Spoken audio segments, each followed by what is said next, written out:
America की consulting firm McKinsey and company ने कहा है कि कई वित्तीय मानकों पर भारतीय बैंक वैश्विक बैंकों के मुकाबले बेहतर स्थिति में। मैकेंजी का कहना है कि भारतीय बैंकों का रिस्क प्रबंधन काफ़ी बेहतर है और आगे बेहतर ग्रोथ की संभावना है। हाल के दिनों में शानदार प्रॉफिट दिए हैं। मैकेंजी ने ये रिपोर्ट 80 भारतीय बैंकों के पिछले 5 साल के प्रदर्शन के आधार पर बनाई है। सर, और क्या कहा गया है बैंकों के बारे में? लेकिन अगर आप बैंकों के निवेशक हैं, आपके पास बैंकों के स्टॉक्स हैं, तो इस खबर का दूसरा हिस्सा आपके लिए जरूरी है। मैकेंजी ने पहले हिस्से में तो भारतीय बैंकों की सेहत के बारे में बताया, पर मैकेंजी ने अपने दूसरे हिस्से में काफी महत्वपूर्ण बात कही है। मैकेंजी ने कहा है कि भारत के बैंकों की प्रॉफिटेबिलिटी यानी उनकी लाभ कमाने की क्षमता फिलहाल अपने पीक पर पहुंच चुकी है, वो अपने सर्वोच्च स्तर पर है। और यहां से मैकेंजी ने एक शब्द का इस्तेमाल किया है कि इनका जो रिटर्न ऑन एसेट्स है, आरओ है, टू एब्सोल्युटली फेल। यहां से इनके जो एसेट्स हैं उन पर गिरावट शुरू होगी, प्रॉफिटेबिलिटी में गिरावट शुरू होगी। यानी भारतीय फाइनेंशियल सेक्टर या बीएफएसआई सेक्टर, जिसने शेयर बाजार में सबसे ज़्यादा रिटर्न दिया, म्यूचुअल फंड्स के पोर्टफोलियो में सबसे ज़्यादा रिटर्न दिया, मैकेंजी का मानना है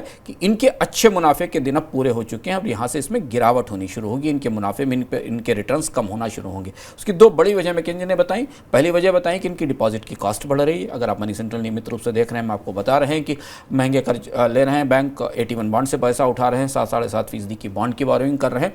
दूसरा ये कि क्रेडिट के ऑफटेक में आने वाले समय में ज़्यादा बढ़ोतरी नहीं होगी, तो इनकी डिपॉजिट कॉस्ट बढ़ने के कारण इन्हें कर्ज को महंगा करना पड़ेगा। डिमांड नहीं है, अनसिक्योर्ड लोन्स का पोर्टफोलियो बढ़ रहा है और जहां पर रिस्क ज़्यादा है। ये तीनों चीज़ें मिलाकर भारतीय बैंकों की स्थिति मजबूत है अंतर्राष्ट्रीय स्तर पर, लेकिन उनके मुनाफे गिरने की संभावना है। 12 से 18 महीने में मैकेंजी का कहना है कि इनका जो आरओ है, रिटर्न ऑन एसेट्स है, वो गिरेगा और इसलिए इनके जो की मुनाफे के रेशियो हैं उनमें बदलाव होगा।